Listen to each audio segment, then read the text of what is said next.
नई गली news India channel को सब्सक्राइब करें और बेल आइकन दबाना ना भूलें। नमस्कार आदाब, मैं इब्राहिम शेख और आप देख रहे हैं गली न्यूज़। आज हमें मुमरा में, जैसे कि आप देख रहे हैं कि पूरे हिंदुस्तान में एक प्रोटेस्ट निकला है कि एनआरसी और सीए के खिलाफ। तो हम बात करते हैं हमारे साथ चौधरी सर से।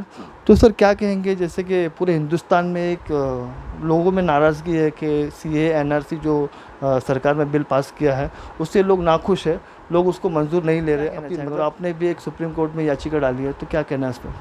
अगर लोगों की नापसंद है तो फिर वैसी कानून पास करके क्या फ़ायदा होगा। और लोग जो है जो नापसंद कर रहे हैं, ये एक कम्युनिटी के लिए खास करके कानून बनाया जा रहा है, तो नापसंद करेंगे लोग ना। सब मिलके थे, सब मिलके रहेंगे। और याचिका जो डाली गई है इसी को, जो उन्होंने amendment act 2000 amendment act citizenship amendment act 2019 का जो उन्होंने पास किया है दोनों सभाओं से, उसको स्क्रैप रिवोक और कैंसिल करने के लिए ही सारे लोग 65 रिट पटिशन पड़े हुए हैं सुप्रीम कोर्ट में। अगर वो अच्छा होता तो इतने रिट पटिशन कैसे जाते थे?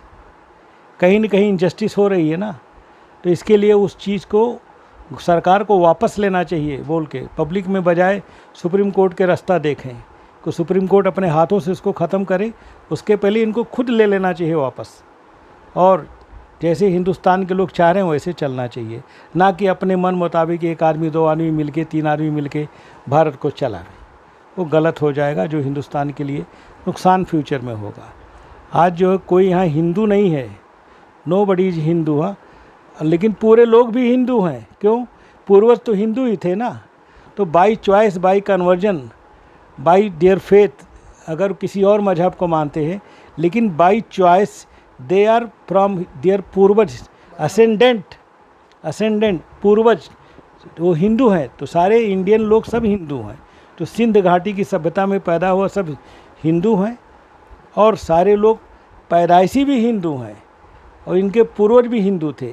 अब बाई चॉइस, बाई कन्वर्जन कोई अपना फेथ बदल रहा है तो उस पर किसी का नहीं है, हैं तो हिंदू ही ना। तो अगर हिंदू को बाहर जाने के लिए रोका जा रहा है कि वो नहीं जाएंगे, फिर यहीं रह जाएंगे, तो ये पूर्वज वाले हिंदू वाले कहाँ जाएंगे? इनको भी हिंदू मान के रोक लिया जाए, ये ज़्यादा बेहतर होगा। और अगर ये ऐसा नहीं करते हैं, सुप्रीम कोर्ट तो दखल देगा इसमें 100%, क्योंकि एक रिट पटिशन नहीं, 65 रिट पटिशन हो चुकी वहाँ पर। अगर ऐसा नहीं करते हैं, तो अगर हिंदू राष्ट्र बनाते हैं लोगों के कहने में, आने में, भड़काने में, तो हिंदू राष्ट्र तो है ही है। ये हिंदुस्तान और कोई दूसरा राष्ट्र है क्या? वो तो सभी एक्सेप्ट कर रहे हैं, लेकिन बनाते हैं अलग कोई एक स्टेट को अपना हिंदू राष्ट्र अकेला। तो फिर एक जितने माइनॉरिटी के लोग हैं, इनको भी एक एक राष्ट्र उनको देना चाहिए। हाँ, अब रिलीजन पे जब आ जाएगा तो माइनॉरिटी के लोग को, जैसे जैन के लिए जैन राष्ट्र दे दो, बौद्धिस्ट के लिए बौद्धिस्ट राष्ट्र दे दो, सिख के लिए खालिस्तान दे दो, और मुस्लिम के लिए एक मुसलमानिस्तान दे दो, और एक आदिवासी के लिए आदिवासीस्तान दे दो, और एक शेड्यूल्ड ट्राइब्स जो 1991 में सुप्रीम कोर्ट का जजमेंट है कि ये हिंदू नहीं है, तो फिर इनको भी एक राष्ट्र दे दो भाई। तो जो बच रहे हो 3.5% लोग, ब्राह्मण ठाकुर, वो जोड़ लो, वो 3.5 से 4 हो जाएंगे, 5 हो जाएंगे। इतने लोगों को आप एक राष्ट्र कहाँ बना के दोगे? तो माइनॉरिटी में तो ये लोग हैं, और मेजॉरिटी में नॉन जो फेथ वाले लोग हैं, जो अपने को नॉन फेथ कह सकते हैं ना, जैसे जैन, बौद्धिस्ट, सिख, आदिवासी, शेड्यूल कास्ट, मुस्लिम, पारसी, ये सब नॉन फेथ में है ना। ये प्योर हिंदू नहीं ना। हिंदू में फेथ अलग है, थीम है, और इनकी अलग थीम है, बाई चॉइस है। तो इन दोनों को अगर सेपरेट करोगे तो इंडिया जाएगा कहाँ? तो ये करने की ज़रूरत नहीं है। सबको मिला के चलाओ, सबके साथ रहो, और जैसे चल रहा था वैसे चले। हिंदुस्तान कोई नई चीज़ नहीं है कि अभी एक दिन में कोई ख़त्म कर देगा। हिंदुस्तान बहुत पुरानी सभ्यता है, और इस सभ्यता में कोई आग लगाने के लिए अगर आएगा अपने मन से, तो गलत है, उसको तबाह होके जाना पड़ेगा। क्योंकि सुप्रीम कोर्ट बैठा है लगाम लगाने के लिए, और अभी ये गवर्नमेंट कुछ भी करे, रोके, तो गवर्नमेंट को भी चाहिए कि नहीं रोकना चाहिए, इसको सपोर्ट करना चाहिए। पब्लिक जो कहे वो बात को सपोर्ट करना चाहिए, कैंसिल करना चाहिए, ताकि पब्लिक का भी इनको इज्जत से सपोर्ट मिल जाए कि ये हमारे लिए की, हमने कहा, हमारी बात सुन लिया, तो कल पब्लिक इन्हीं को सपोर्ट करेगी ना। वरना ये पब्लिक इनको नहीं खड़ा करेगी। जी सर, जैसे कि एनआरसी सीए लोगों में कन्फ्यूज़न ये है क्या, इसकी डिटेल लोगों को थोड़ी सी इसकी डिटेल बताएंगे। एनआरसी और सीए जो है ये नेशनल अमेंडमेंट एक्ट उन्होंने बताया, रजिस्टर एक होता है उनके यहाँ जिसमें सिटीजनशिप का रिकॉर्ड रखते हैं, और सीए जो होता है ये सीधा क्या इसको सिटीजन अमेंडमेंट एक्ट इन्होंने हाँ, किया है। हाँ इसमें स्पेशली एक्ट में इन्होंने पर्टिकुलर एक ग्रीड को, एक कास्ट को छोड़कर बाकी सबको, जैसे जो माइनॉरिटी में, जैसे माइनॉरिटी में अफ़गानिस्तान में जो है, पाकिस्तान में है, जो बांग्ला में है, उनको ये सिटीजनशिप देंगे जो इंडिया छोड़ चुके हैं 1947 में, जिनको इंडिया पसंद ही नहीं था, जो इंडियन है ही नहीं। यहाँ जो लोग रह रहे हैं वो बाई चॉइस और बाई फेथ और अपनी मर्ज़ी से 47 में छोड़ कर नहीं गए, हम यहीं थे, यहीं हैं और यहीं रहेंगे। तो जो लोग छोड़ कर गए उनको सिटीजनशिप देना है, और जो लोग हैं आपके, आप उनको देने के लिए नहीं तैयार है। इसी तरह से इन्होंने एनआरसी और सीए को कनेक्ट करके देखना पड़ेगा हमको। एनआरसी में डिवीज़न क्रिएट हो जाएगा। एनआरसी में डिवीज़न क्या हो जाएगा कि इतने लोग एनआरसी में, इनके पास डॉक्यूमेंट्स अवेलेबल नहीं है प्रॉपर, ये बाहर है। अब सीए सपोर्ट करेगा, जो उसमें सिख रहेगा, बुद्धिस्ट रहेगा, जो नॉन मुस्लिम रहेगा, मुस्लिम छोड़ के जो बाकी सारी कम्युनिटी चेन है, उनको वो एक्सेप्ट कर लेंगे एज ए इंडियन सिटीजन, और उसके लिए डॉक्यूमेंट्स बना के देगी कौन? Indian government. लेकिन पर्टिकुलर एक मुस्लिम को वो लोग बाहर कर देंगे। मतलब व्हाट दे विल डू, और उसकी कोई प्लानिंग नहीं है कि क्या करने वाले। और उसके अलावा ये सिक्योरिटी थ्रेट नहीं होगा। जो लोग पाकिस्तान से, बांग्लादेश से, अफगानिस्तान से इंडिया में आएंगे, क्या हम बोल सकते हैं कि प्रॉपर मुस्लिम हिंदू ही है वो, या दूसरे अदर रिलीजन के मुस्लिम छोड़कर जिनको एक्सेप्ट करेंगे? कितने स्पाई और कितनी सिक्योरिटी थ्रेट की बात है इंडिया के लिए। कहाँ तक जा सकता है ये मामला? क्या मैं, हर आदमी जो वहाँ से आ रहा है उसकी क्या सिक्योरिटी है? जो इंडियन है ही नहीं, जो बाहर से आ रहा है, उसके लिए आप डॉक्यूमेंट्स बना के प्रोवाइड करेंगे, और उनसे हमको थ्रेट नहीं हो सकता इंडिया को। कितने आतंकवादी और कितने अलग अलग किस्म के लोग इंडिया में घुस जाएंगे, और क्या क्या करके आएंगे, और उसकी जो नेगेटिव इफेक्ट आएंगे उसका क्या करेंगे हम लोग। तो ये बहुत सारी चीज़ें सोचने की है। और जो लोग हैं ऑलरेडी, उनको जॉब नहीं है, एजुकेशन नहीं है, मेडिकल नहीं है, एक्सेस लोगों को हम कहाँ बसाएंगे? सबसे इंपॉर्टेंट बात। तो ये दोनों चीज़ जुड़ी हुई है। ये गवर्नमेंट अब घुमा रही है कि एनपीआर अभी नहीं लागू होगा, सीए वहाँ के लिए और सिर्फ आसाम के लिए नहीं, ये कानून बना है पूरे इंडिया के लिए। ये लेजिस्लेशन ऑफ इंडिया में पास हुआ है बाय राज्यसभा एंड लोकसभा, और जिस पे प्रेसिडेंट ने भी साइन कर दिया। अभी सिर्फ गैजेट और नोटिफिकेशन बचा है, तो हमको इसके खिलाफ टेक्निकली भी लड़ना पड़ेगा। और बहुत ही इंपॉर्टेंट चीज़ है प्रोटेस्ट करना रोड पर, और एहतजाज करना बहुत अच्छी बात है, बहुत ज़रूरी है, जैसे यूनिवर्सिटीज़ में हो रहा है और सारी जगह पे।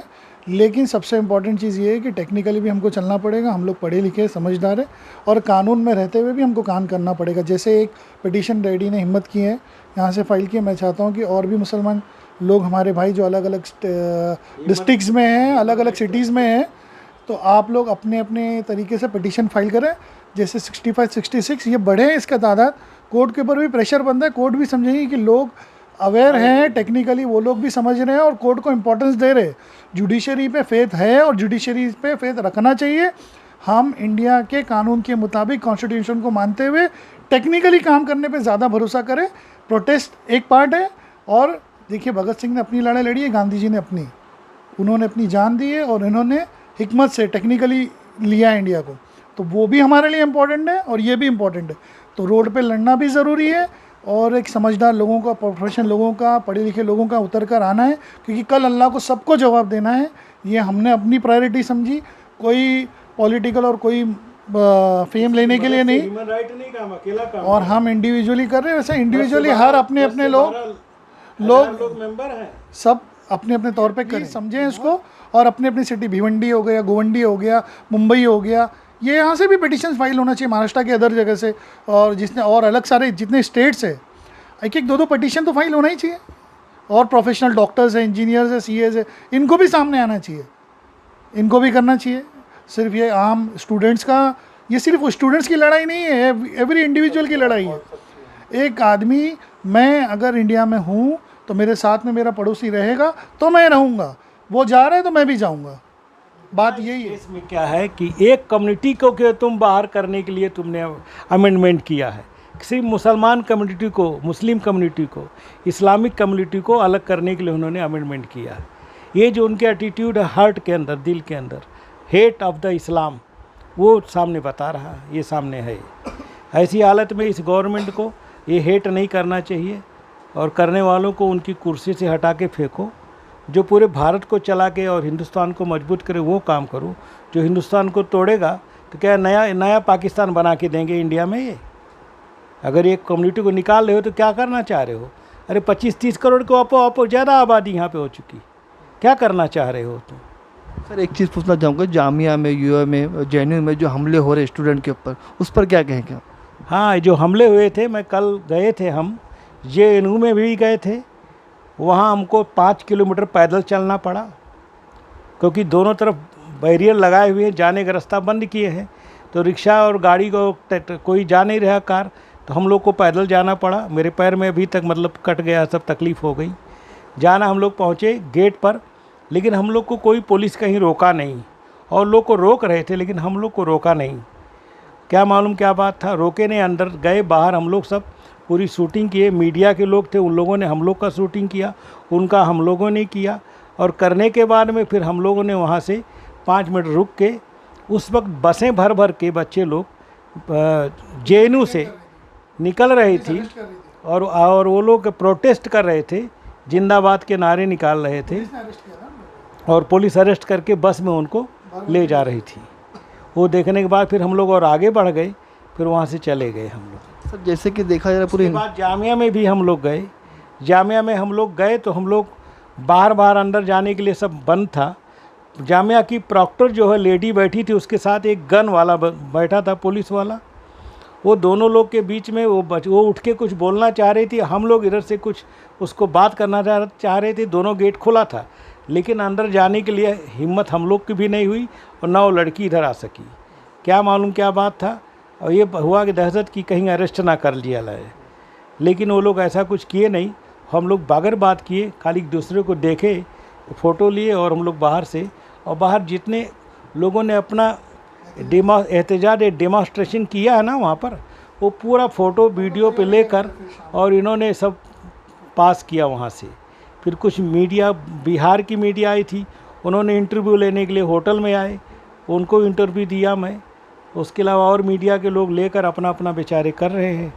मगर सारे लोग का मकसद ये है पूरे भारत का कि भाई मेरे खाली मुसलमानों को तुम बाहर क्यों कर रहे हो? कानून बनाओ तो सबके लिए और तोड़ो तो सबके लिए। तो जब सबको नहीं भेज रहे हो तो मुसलमानों को खाली क्यों बना रहे हो? इनको भी मत भेजो, इतना अमेंड करो उसको, और नहीं अमेंड करते हो तो पूरे के पूरे अमेंड करके ख़त्म करो, फिर से नया कानून बनाओ जो सबको मान्य हो। जो इसमें ये पूछा जाए कि तुम कहाँ पैदा हुए, उसने बोला इंडिया में, तो सिटीजनशिप बिल अमेंड हो गया। इतना करने तक कानून बनाया जाए।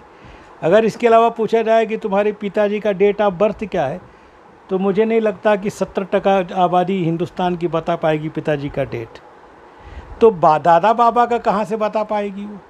तो ऐसे गंदे कानून बनाए, ऐसे जो अंग्रेज़ों का कानून है, जैसे हिटलर ने इसराइलियों को बेचारों को अरेस्ट करके और 60-60 लाखों को मार रहा। क्या यही करना चाह रहे हैं इंडिया में? क्या वो पॉसिबल नहीं, इनके बस का काम है। वो ज़माना गया, वे ज़माना अलग है। सर एक चीज़ और पूछना चाहूँगा, जैसे कि पूरे हिंदुस्तान में प्रोटेस्ट हो रहा है, तो इससे क्या लगता है आपको, कितना फ़र्क पड़ सकता है? सरकार इस पर क्या निर्णय ले सकती है, कुछ ले सकती है? सरकार इसको विदिन 10 to 15 डेज रिटर्न लेगी, ये नहीं उसकी ही कुर्सी चली जाएगी, उसकी कुर्सी चली जाएगी। क्योंकि इंडिया के जितने प्रोमिनेंट लोग हैं और जितने प्रोमिनेंट स्कूल कॉलेजेज हैं, यूनिवर्सिटीज़ हैं, सब इसमें डेमोस्ट्रेट कर रहे हैं।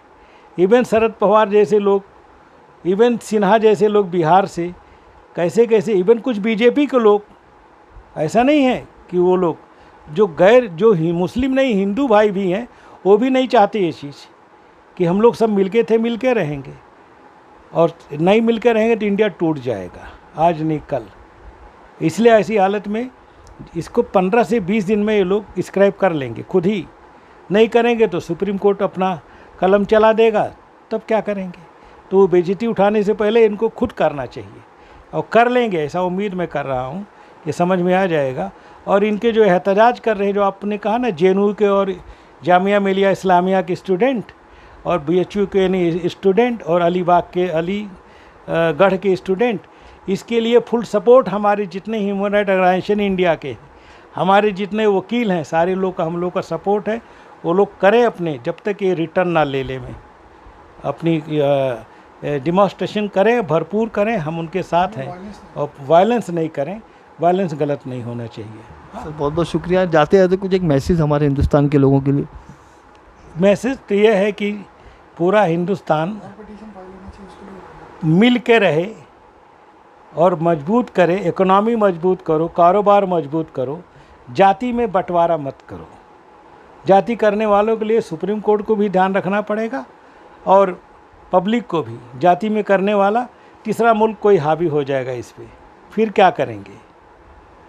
ये गुलाम नहीं रहा कभी मुल्क, लेकिन गुलाम बना ना देवे ये गवर्नमेंट। ऐसे लोग आए हैं गुलाम ना बना देवे। इससे बचाने के लिए सबको एक रहना पड़ेगा और ऐसे उल्टे सीधे कानून को नहीं लाना है। लाना है तो अच्छे कानून लाना है जो सबको पसंद हो। और दूसरा, हिंदुस्तान की ये खूबसूरती थी कि 1000 साल तक इस्लाम के लोग रहे, उन्होंने एक के लिए एनआरसी नहीं किया। और ये 5 साल की कोई गवर्नमेंट आती वो एनआरसी इस्लाम के लिए कर रही है। ये बहुत बड़ी गलत बात है, अफसोसजनक बात है। और ये नासमझी है उनकी, ये जलन में कर रहे हैं। They hate not Muslims, they hate Islam. तो भाई किसी रिलीजन को इस हेट करने का तुमको राइट नहीं है। तुम्हारा तुम मानते हो तो कोई हेट नहीं कर रहा है। हमारा हम मानते हैं, यानी तुम जैनिज़्म मानते हो, तुम हिंदुज़्म मानते हो, तो हम तो कोई हेट नहीं कर रहे, हम लव कर रहे हैं। तुम्हें भी इस्लाम से लव करना चाहिए ना। यही तरीका है जीने का। और एक मैसेज ये भी देना चाह रहा हूँ कि हिंदुस्तान में सारी जातियों को मिल के रहना है। ऐसे लोगों से घबराना नहीं है। ऐसे लोग को दोबारा जब आवे तो सोच समझ के वोट देना है कि ये जीते ताकि ना जीते, ताकि ऐसे गंदे कानून ना कर सकें। अगर सुधार करते हैं तो फिर इनको बैठाओ कुर्सी पर। ये मेरा खास मैसेज है। बहुत बहुत शुक्रिया सर बात करने के लिए हमारे से। तो ये थे हमारे साथ एडवोकेट AH चौधरी जी। जैसे कि मुमरा से हर बार देखा जाए कोई भी कांड होता है, कोई मसला होता है तो एक मैसेज आता है, एक बड़ा मैसेज आता है, वो हम अब तक देते रहेंगे। तो मैं इब्राहिम शेख, गली न्यूज़, मुमरा।